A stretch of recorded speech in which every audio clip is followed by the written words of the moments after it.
So you won't believe how long no-code and low-code systems have been around, promising us that they were going to replace all software development. You won't believe the first time that they got introduced. I actually did some research and found that the first time that one of these two terms was used was around 2011 to 2013. So that means over almost 15 years now, they've been promising us that no-code and low-code solutions would replace software developers. Now that has to sound pretty interesting and familiar given a lot of other talk that we've heard right now. But these tools have not revolutionized software development. And after 25 years in the industry, I see this dangerous pattern, right? See, these platforms of these no-code and these low-code systems, they aren't freeing you from technical debt. They're actually creating a whole new generation of technical debt, especially with all this new AI code coming on the scene. Today, I'm exposing why these shortcut solutions might be setting your company up for a massive amount of technical reckoning that could cost you a lot down the road. So let's dive into this today.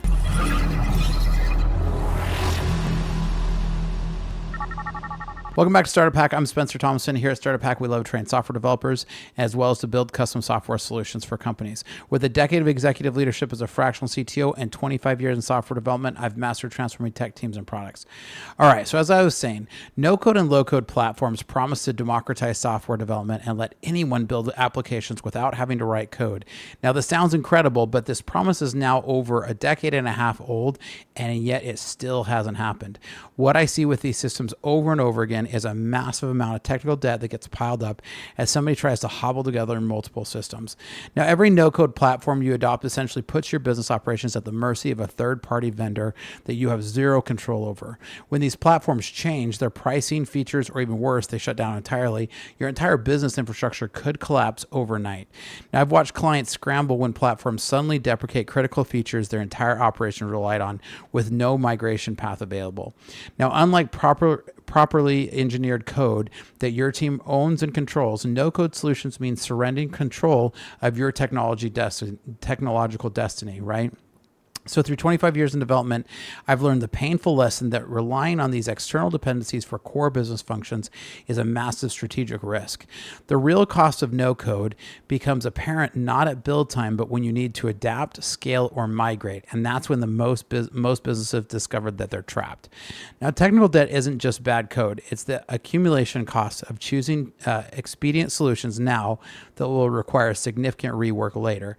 No-code platforms don't eliminate technical debt. They hide it beneath a friendly interface while it silently compounds interest. So research shows most organizations already spend over a third of their IT budget just servicing technical debt, and no-code often makes this worse, not better. So I've led multiple technical teams to come to rescue operations for companies who discovered that their no-code foundation couldn't support their evolving business needs. Now, in a lot of cases, migrating away from these platforms ultimately costs significantly more than if they just built the proper solution from the beginning. So the invisible debt accumulates until you've hit a wall where your entire systems need to be rebuilt from scratch, precisely when you can least afford the disruption. Now, no-code platforms excel at creating standalone applications, but create nightmares when you need complex system integrations. The drag-and-drop interface makes simple connections look easy, but they mask the incredible complexity needs for reliable enterprise integration. So I've seen companies resort to manual data entry between systems because no-code platforms couldn't handle seemingly basic integrations. Now, if you need integrations in your company, reach out to us because here at Startup Hack, our specialty is helping you connect systems so your company can work like a well-oiled machine. Check out startuphack.com/Spencer because we'd love to help you out. Now, the promised connectivity of these platforms often fails spectacularly when faced with the messy reality of enterprise systems and complex data flows. Every no-code platform creates its own ecosystem that rarely plays well with others, forcing costly custom connectors or middleware connections. I see one of the common ones is Zapier, right? I'll see people stitch together different systems with Zapier, and then later that bill grows, and suddenly it's multiple thousands of dollars per month. So this is something I've seen way too many times. Now, the rise of AI coding tools, many platforms now generate code behind the scenes, code that often duplicates functionality and violates basic software principles. Recent studies show that AI-generated code can significantly increase technical debt by creating redundancies and ignoring established software architectural patterns that a human would catch. One tech leader with 35 years of experience recently noted that he'd never seen so much technical debt being created in such a short period of time due to AI-generated code. So let me repeat that. He was so impressed with how fast it could generate code, and yet so blown away at how quickly it was generating technical debt for him. The long-term maintenance burden of AI-generated code can outweigh the short-term productivity gains by creating systems that become increasingly difficult to modify. And so that's why it's really important to make sure you understand every line of code that AI is generating for you, that a human can read it, understand it, and maintain it, right? While AI tools promise to make development faster, they can actually make your code base more brittle and harder to maintain over time. The combination of no-code platforms and AI generation creates a perfect storm of technical debt that will eventually require expensive human intervention to fix. Now, the other problem here is no-code platforms create perhaps the most extreme form of vendor lock-in that I've seen throughout my career. Your business logic, workflows, and data models all live entirely within their ecosystem with limited or non-existent export capabilities. I've watched companies effectively have to start from scratch after years of development when they needed to migrate platforms. This lock-in gives platform vendors extraordinary leverage to raise prices, knowing your switch costs are prohibitively high. Many startups don't factor this lock-in risk into their technology decisions, making it until far too late to change. What looks like the fastest path to market can become the most expensive technical decision in the long run.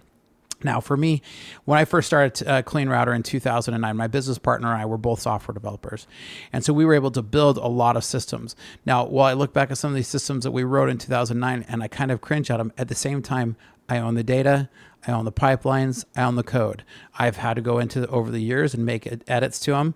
And while I don't love the code or the stack that we chose in 2009, heaven forbid, 16 years later, that code is still running. It's still safe. And it still doesn't have me locked into any other vendor platform and cost me very little to run every month.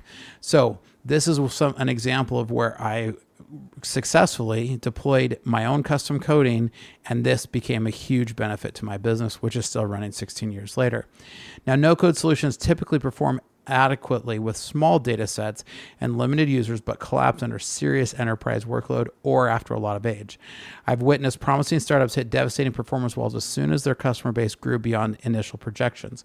What works for 100 users often completely breaks down at 10,000 or 100,000 users. So many founders discover that these scalability issues are precisely the moment that their business is finally getting ready to take off, and it turns their success into a crisis. Now, no-code solutions typically create complex systems with virtually zero documentation, creating massive knowledge transfer problems. When team members leave, they take critical platform knowledge with them that isn't captured anywhere or in code or in comments.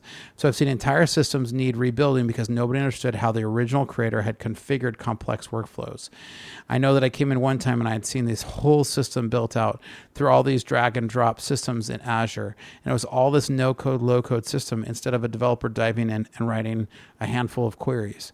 And so these kind of systems actually become more brittle over time.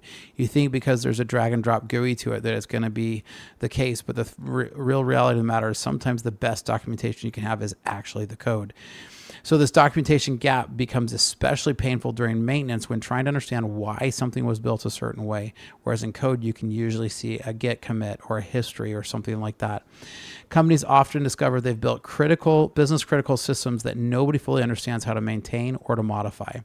Now, the other problem here is the no-code platforms often expose critical security vulnerabilities that would never pass a proper security review. The abstraction layer that makes these platforms easy to use also hides potential security issues from non-technical builders. I've analyzed no-code applications that expose sensitive data or lack basic security controls due to the platform's limitation. I really see a lot of this right now where people are they're wrapping their application with an OpenAI wrapper and then not realizing that they're pumping a ton of very sensitive customer data into OpenAI. Tons of this happening right now. We're going to see major uncoverings of this. These security issues, when they get discovered, are going to end up in huge class action lawsuits and a lot of other problems. Most citizens who are just general people who are non-technical, who are trying to use these low-code systems, often don't understand the data that's getting leaked into the public sector. And even if that public sector is just to another company, you don't know what their security practices are. So when that company gets hacked, your data is hacked. So no-code platforms severely restrict your ability to implement proper testing methodologies. A lot of times, I've witnessed a lot of product failures where things are getting pushed over the wire without even understanding the sensitivity of that information. Now, no-code platforms force you into their opinionated way of doing things, and this is great if your needs perfectly align, but it becomes nightmarish if you don't. I'm working with a client right now who had worked with one of their vendors that built out this whole system, and it kind of worked for them, and on paper it looked like it was going to be amazing, but what they ended up with was this totally decoupled mess, and this low-code system ended up just being a total nightmare, and none of their customers love it. And that's why we're here to help them clean up the mess. So these workarounds create brittle solutions that can break every time the platform updates or changes functionality. Now, throughout my career, I've seen companies waste countless hours trying to force their unique business logic into rigid no-code frameworks. What starts with, well, we'll just use this platform to get started really quick, often turns into, we built their entire business on this platform and we can't move from it now. True business differentiation happens in precisely those unique areas that no-code platforms can't easily accommodate. Now, the total cost of ownership for no-code solutions often end up significantly higher than the properly developed custom software. What starts as an attractive monthly subscription evolves into an enterprise pricing tiers as your usage grows. I've analyzed cost structures where companies paid multiples of what custom development would have cost over just a few years.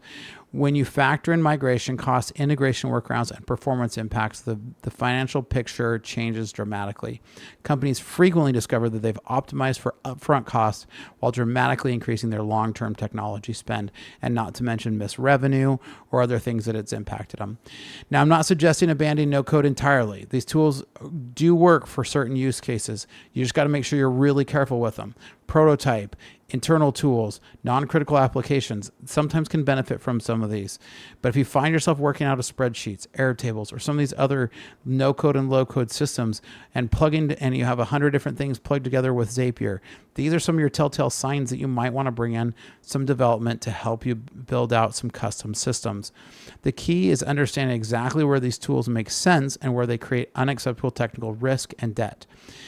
After my 25 years in software development, I've found the most successful companies combine no code for speed with proper development for core systems. Your technology strategy needs to be balanced, needs to balance immediate needs with long-term sustainability, and something that I can help companies, and I help companies with navigate every single day. Now, what are your thoughts? Do you agree? Do you disagree? I want to hear all the great success stories out there of we built all of our system hobbled together with 100 Zapiers and Zaps, and and now we're running a 100,000 user-based client. I'm sure you're not going to hear those, right?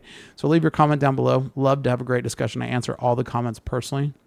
Here at Startup Pack, we love to train software developers and to build custom software solutions for companies.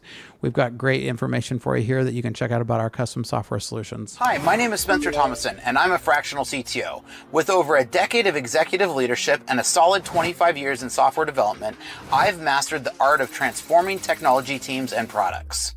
So what is a fractional CTO? This is where you can contract someone like myself to come into your organization and get the benefits of a seasoned CTO without having to employ me full time. In today's fast-paced world, efficiency, security, and product scaling aren't just goals, they're necessities. My passion is building impactful products and enhancing organizational efficiencies through technology. From startups to small businesses, my approach leverages lean methodologies to not just meet but exceed your strategic goals. Whether it's through executive mentoring, cloud system architecture, or launching a minimum viable product swiftly, my aim is to make a significant impact right from the start. Recognized in the Arizona startup ecosystem, my journey has been about creating value and fostering innovation. I have led technology for companies like GoDaddy, SRP, and Wells Fargo and turned challenges into milestones. I've taken this learning and launched 7 of my own brands, and now I want to help you. So if you're looking for a fractional CTO who brings a wealth of experience, strategic vision, and a proven track record, let's connect. Together we can build technology that not only drives your business forward, but also makes a difference. Technology leadership redefined to fit your needs. So reach out today.